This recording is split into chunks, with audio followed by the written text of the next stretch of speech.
భీమవరం ప్రభుత్వ ఆసుపత్రిలో దళిత వ్యక్తి మృతదేహంపై నిర్లక్ష్యం చూపారని కేవీపీఎస్ జిల్లా ప్రధాన కార్యదర్శి కె క్రాంతిబాబు ఆరోపించారు.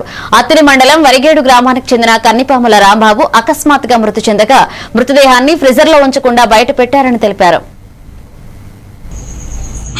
క్రాంతిబాబు కేవీపీఎస్ జిల్లా ప్రధాన కార్యదర్శి.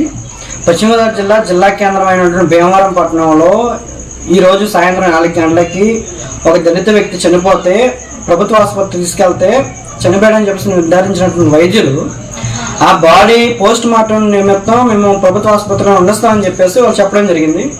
ఈలోపు 2 టౌన్ పోలీసులు వచ్చి మేము కేసు ఎఫ్ఐఆర్ చేశాం కాబట్టి పోస్ట్ మార్టం అయిన తర్వాత మేము బాడీ ఇస్తామని చెప్పేసి పోలీసులు చెప్పారు. బంధువులు కూడా పోస్ట్ మార్టం ఓకే అయిన తర్వాత మేము తీసుకుంటామని చెప్పి వాళ్ళు కూడా వాళ్ళ అభిప్రాయాన్ని వెల్లడించారు. పోస్ట్ మార్టం నిమిత్తం ఉంచినటువంటి బాడీని కనీసం ఫ్రీజర్లో పెట్టకుండా ప్రభుత్వ ఆసుపత్రి సిబ్బంది కానీ వైద్యులు కానీ చాలా అమానుషమైనటువంటి వైఖరిని వ్యవహరించారు. ఈ రోజున చనిపోయిన వ్యక్తి దళితులు కాబట్టి కనీసం ఫ్రీజర్ను కూడా మీరు ఇవ్వడం లేదా అని చెప్పి మేము అడుగుతాము. లేదు ప్రతి మృతదేహం పట్ల మీరు ఎట్లాగే వ్యవహరిస్తున్నారా అంటే ఇది చాలా అన్యాయమైనటువంటి చర్య.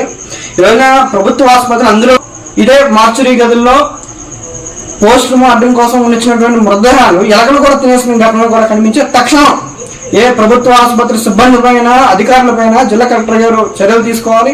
ప్రభుత్వ ఆసుపత్రుల్లో అన్ని రకాల సౌకర్యాలు కల్పించాలని చెప్పి మేము డిమాండ్ చేస్తాము. మార్చురీలో ఉన్నటువంటి అరాకొర సౌకర్యాలను కూడా కాదు పూర్తిగా ఎట్లాంటి సౌకర్యాలు కూడా మార్చురీ గదులు లేవు.